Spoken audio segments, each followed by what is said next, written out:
ಪ್ರಶ್ನೆ: ಡೆಕ್ಸ್ ವಿಕೇಂದ್ರೀಕೃತ ವಿನಿಮಯ ಪ್ರಾರಂಭವಾದ ನಂತರ ಬೆಲೆ $3,14,159 ಆಗುತ್ತದೆಯೇ?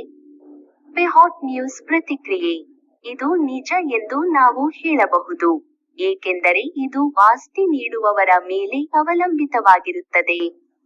ಏಕೆಂದರೆ ಎಲ್ಲಾ ಸ್ವತ್ತುಗಳನ್ನು USD ಯೊಂದಿಗೆ ಅಲ್ಲ, ಆದರೆ ಸ್ಥಳೀಯ ಯೊಂದಿಗೆ ಮೇಲಾಧಾರ ಮಾಡಲಾಗುತ್ತದೆ.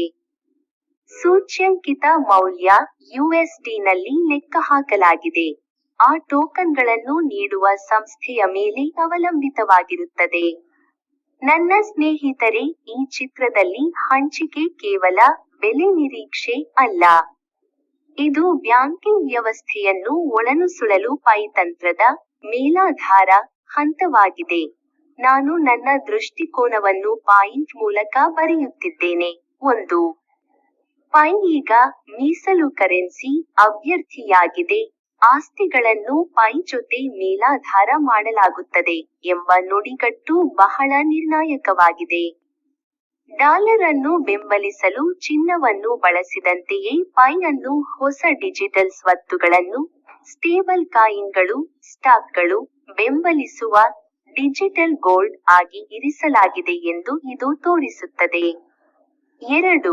CFTC ದಾಖಲೆಗೆ ಸಂಪರ್ಕ ಪತ್ರ ಸಂಖ್ಯೆ 26-05.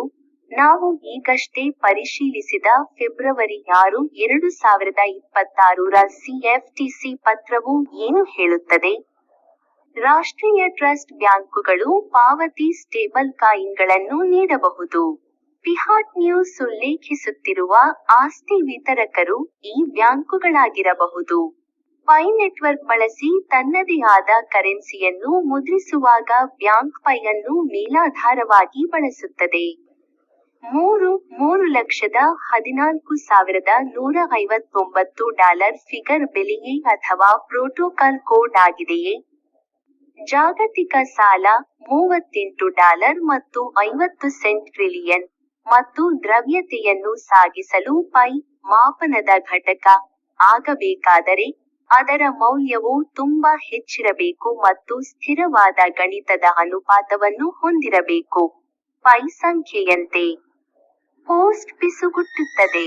ಬೆಲೆಯನ್ನು ವಿನಿಮಯದಿಂದ ನಿರ್ಧರಿಸಲಾಗುವುದಿಲ್ಲ, ಆದರೆ ನೀವು, ನಾನು ಮತ್ತು ವ್ಯವಸ್ಥೆಯನ್ನು ನಿರ್ಮಿಸಿದ ವಿತರಣೆ ಮಾಡುವ ಬ್ಯಾಂಕುಗಳು ನಿರ್ಧರಿಸುತ್ತವೆ. 4. ಡೆಕ್ಸ್ ಮತ್ತು ಲಿಕ್ವಿಡಿಟಿ ಟ್ರ್ಯಾಪ್ ಅವಕಾಶ ಡೆಕ್ಸ್ ವಿಕೇಂದ್ರೀಕೃತ ವಿನಿಮಯ ಆನ್ಲೈನ್ಗೆ ಬಂದಾಗ, ಮಧ್ಯವರ್ತಿ ಬ್ಯಾಂಕ್ಗಳ ಅಗತ್ಯವಿಲ್ಲದೆಯೇ ಮತ್ತು ಬ್ಯಾಂಕ್ಗಳ ಸ್ಟೇಬಲ್ ಕಾಯಿನ್ಗಳ ನಡುವಿನ ತ್ವರಿತ ವ್ಯಾಪಾರವು ಪ್ರಾರಂಭವಾಗುತ್ತದೆ. ಅನೇಬಲ್ ಆಟೋ ಮೈಗ್ರೇಷನ್ಸ್ ಆಜ್ಞೆಯ ಮೂಲಕ ನೆಟ್ವರ್ಕ್ನಲ್ಲಿ ಸೇರಿಸಲಾದ ಲಕ್ಷಾಂತರ ನೋಡ್ಗಳು ಈ ಬೃಹತ್ ಮೌಲ್ಯ ವರ್ಗಾವಣೆಗೆ ನೋಟರಿಗಳಾಗಿ ಕಾರ್ಯನಿರ್ವಹಿಸುತ್ತವೆ. ನಾನು ಯಾವಾಗಲೂ ಹೇಳುವುದು ಇದನ್ನೇ: ಹಿಂಬದಿ ಕೈ ಕೆಳಕ್ಕೆ ತೋರಿಸುತ್ತಿರುವುದು ಪ್ರತಿಯೊಂದು ಹನಿ ನೀರನ್ನು ಕೋಡ್ ಮಾಡಲಾಗಿದೆ. ಪ್ರತಿಯೊಂದು ಕೋಡ್ ಸಕ್ರಿಯವಾಗಿದೆ.